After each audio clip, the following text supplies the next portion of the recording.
Hello everybody, it's Dylan, or as you might know me in the Discord, Alloy.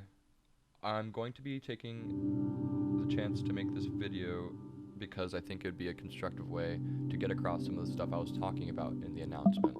Um, so a lot of stuff has changed in the market, and it's pointed out that there is a need for me to change my strategy.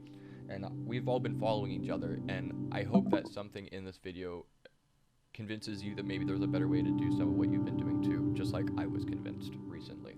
So, I've got some notes for myself here we can follow along. First thing I want to talk about are current politics and macro trends among energy, tech, and emerging sectors. So, the first thing is it's looking like a Biden victory is pretty cemented, meaning the only person who seems to disagree about that now is the current president. So, once that, I think that's taking its foothold just like it did in the final election when we were getting those results and those swing states favored Biden and the market had that huge jump. I do believe that's probably happening again. Some kind of investment hope is entering back in the market, and CEOs, Wall Street investors, everyone's expecting a lot more, frankly, like presidential behavior and sort of consistent leadership. So, what that usually, and especially with a Biden administration, if it begins to look anything like Obama's, we may very well have at least 4 years of upward momentum, even despite the crazy stuff that's going on. So, in fact, let's talk about some of the crazy stuff that's going on. Macro trends with energy, tech, and emerging sectors. Just give me a moment. I had a phone call. Energy is a big one. A lot of folks are talking about NEO. A lot of folks are talking about all these different electric vehicles. I don't want to focus on that. And I'll get to why, but the point is there are deeper insights to take from this, right? So there are companies that make cars, yes, and they do run up, they do jump, but you're going to be waiting a long time for them to jump. You're waiting for that one news article, right? Whereas there are all these other companies that make the solar panel technology, that make the battery cells, that mine the lithium. These companies are going up every day. Every day they're going up 2, 3, sometimes 5%. And I'll show you a couple things that I'm holding right now that, of course, went my way more than I expected today. You hold these consistent stocks, and then just like NEO, they do eventually jump.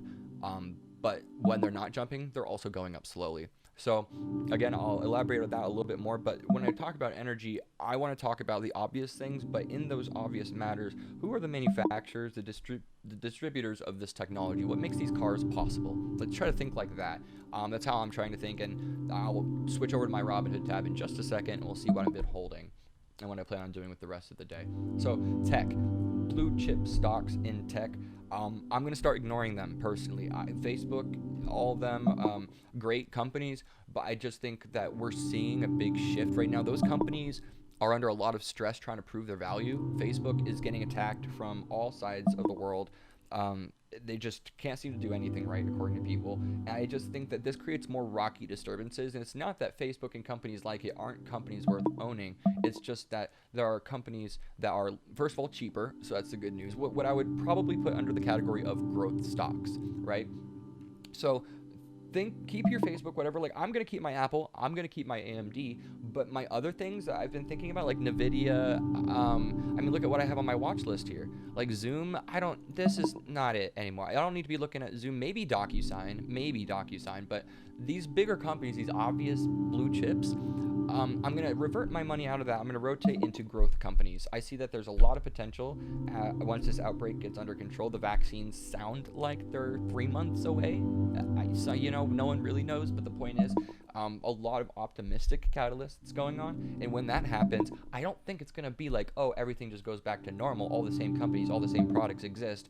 We have a vaccine. It's going to be totally different products, totally different markets, totally different companies that emerge out of COVID because, and here's a metaphor for this, what I mean by that. I have a mask, and it's got some gold studs on it. It's very cool. It looks like a punk rock mask, kind of flexing on people while staying safe, if you want to look at it that way. And I think that that's sort of a coping mechanism, right? It's not about us going back to normal. It's about learning to deal with this new world. And I think my cool mask, is a reflection of that. So it's not that we will always wear masks. I don't think that will happen probably, but rather there's always going to be that thing in the back of people's heads, that emotional thing that they remember about COVID that companies are going to be tapping into for the rest of our lives, you know? So it's not smart to think of things like Facebook as Facebook or Apple as Apple. Look, why isn't Apple innovating right now? You guys have probably already heard the news. 33% of people aren't getting their text messages on the newest iPhone update. Unacceptable, right? Let's stop looking at Apple for a little bit. I'm gonna end it there. And I already covered the emerging tech with that argument. So hopefully that explains a little bit just where my head's at and why I'm thinking less about Facebook, less about Apple, and more about, you know, even Chinese companies. I'm not going to go there because China has no economic loyalty to the United States, meaning they could take out, you know, all this capital that they have over here in the West and just bring it back home, and we would be left high and dry. There's nothing stopping them from doing that, and there's nothing wrong with them doing that. They're bringing money back to the motherland, but let's just try to remember that their economy is not our economy. So put your money into Neo, but just remember one day, you know, the roosters, or it's going to come home to roost. And so whatever metaphor you want to use. All right, second thing I want to talk about, which I leaked into my other point a little bit, which is big chip tech versus index plays. So if I'm telling you not to go blue chip tech, and I'm telling you to go growth stocks and emerging, that's a lot harder than picking blue chip. That's why we do it, right? That's why we pick blue chip.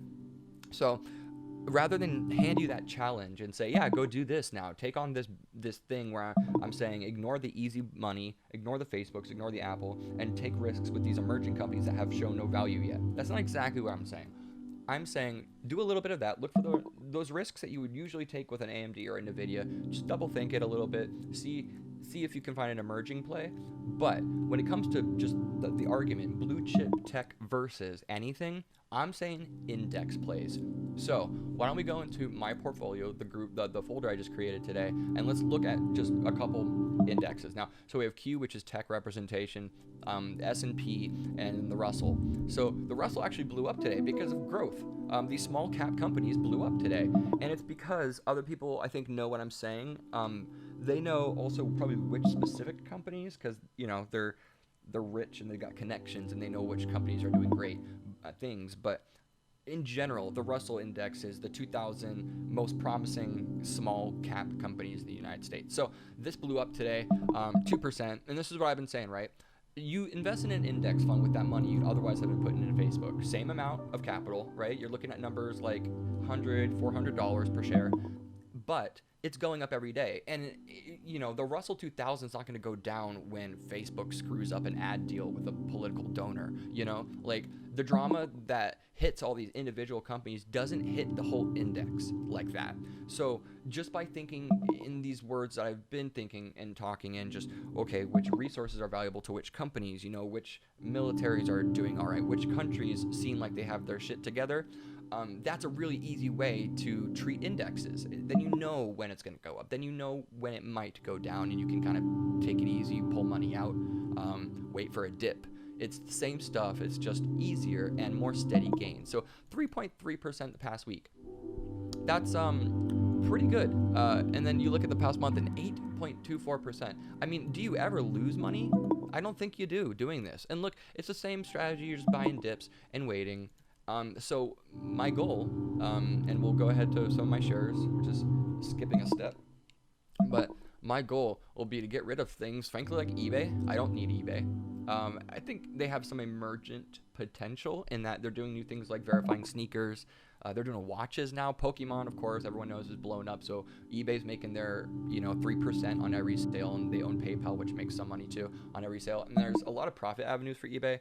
So maybe I'll keep them. But then there's things like, McDonald's. What the fuck am I doing with McDonald's? I need to get rid of that. GameStop is interesting. It's kind of emergent potential. They're struggling. If they do one thing right, they could blow up overnight and double in price. So I keep them with some hopes that, I don't know, maybe this Pokemon thing works out for them. So McDonald's is a really low-hanging fruit. I would probably sell these when I can recover from this negative 300 position that I'm at. And that would be the first thing that I do. Now, you'll notice, though, when I was showing you guys the index stuff, I already did buy 10 of Russell because I want I want to feel the pain or the gain. I want to be there, with it, not just have it on my watch list. And then Robinhood notifies me it's already gone up 5%. I'm like, great, thanks for letting me know after it. You know what I mean? So buy like 10 shares, whatever, screw around, see where that money goes when you put it there, how it feels to be invested in the Russell 2000. Do it with SPY, do it with Q, whatever you want. It doesn't matter, but just be involved. Get your feet in the water. If it's too expensive and you're on Robinhood, of course, you already know there's fractional shares, so there's no excuse. And again, we're talking about replacing functionally what Facebook and other blue chip tech companies like that, Twitter even, Roku. There's countless ones now. All these high flyers from the past year. These I think could be ignored a little bit more, and when you're talking about those companies, you're talking about companies that are worth this much anyway per share. So you should probably have the money to put into these index funds if you've ever had it to put into eBay or Facebook. So this is all fine and good, right? But there's one last part, is how you use digits to keep up with all this. So as usual, really clean, really easy. I hope you like my flashy new watch photo. One of those things I can only really take photos of and share with you guys, because we're the only ones who might be thinking about money and stuff the way we do. So again, great time to be on here, great time to personalize it, continue building your portfolio using the tools in digits, because the more you use them, you learn little things you can do, little ways to eke out an extra dollar or an extra penny. Just everything you do adds up so fast. So I spent a lot of time talking about energy at the beginning of this video, and here we have energy, industrials, and again, you look at main consumer, which are cars, right? You have some rollover into utility, communication services, and industrials with cars, because the people like Walmart need autonomous cars. There are a lot of applications for them outside of consumer availability.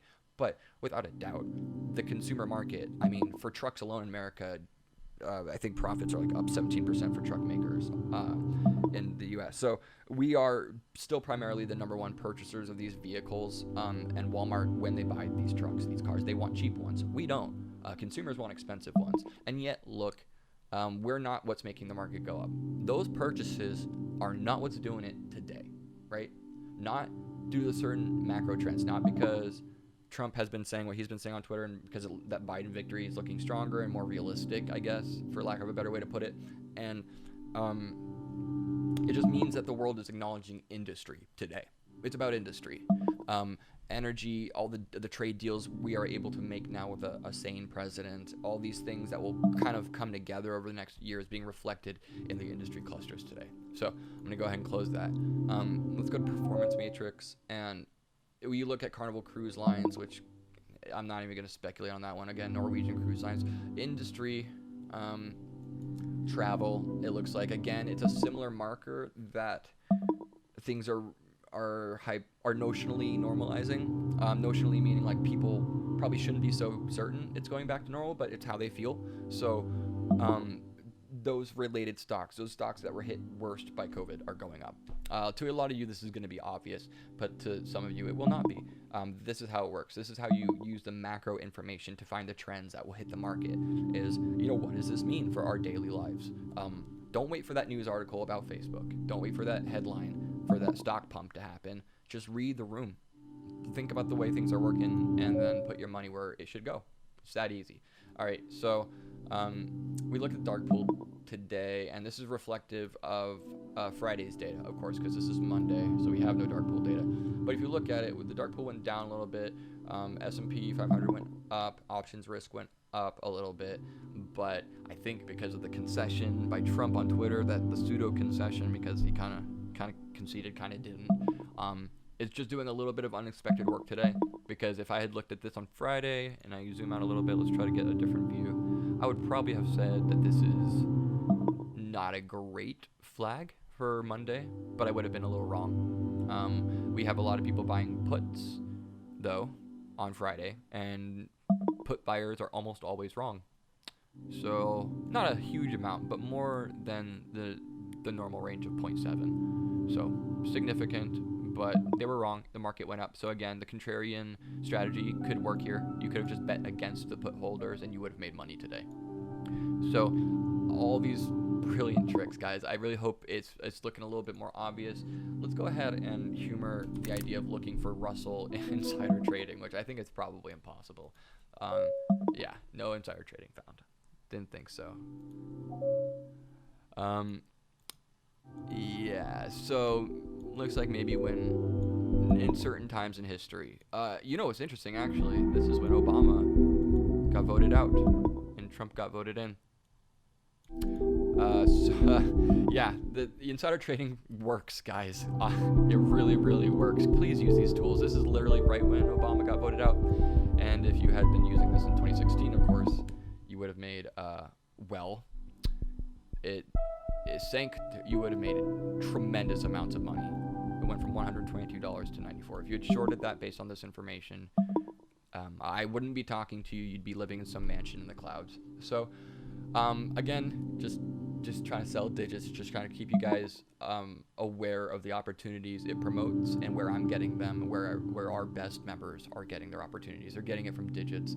I don't know if you've noticed, there's a couple pop-up companies, fakes, that are showing up all of a sudden. They're not legitimate, and we got one aided trade. Let's take a look at this one, right? This is not a real company. If you go to their website, they claim to offer an app. It's very garbage. It doesn't let you trade or anything. And then Trade with Soul LLC does not exist. So be careful out there. Stay chill. We love you. It's why we do all this work. It's why we're always honest. We're always transparent, and we're always giving you the tools you need to succeed. So keep up, and I hope you guys have a good November, good Thanksgiving, and that Christmas shopping is not too chaotic. Stay home, shop online, get it delivered in one day. Be cool. All right. Take it easy, guys.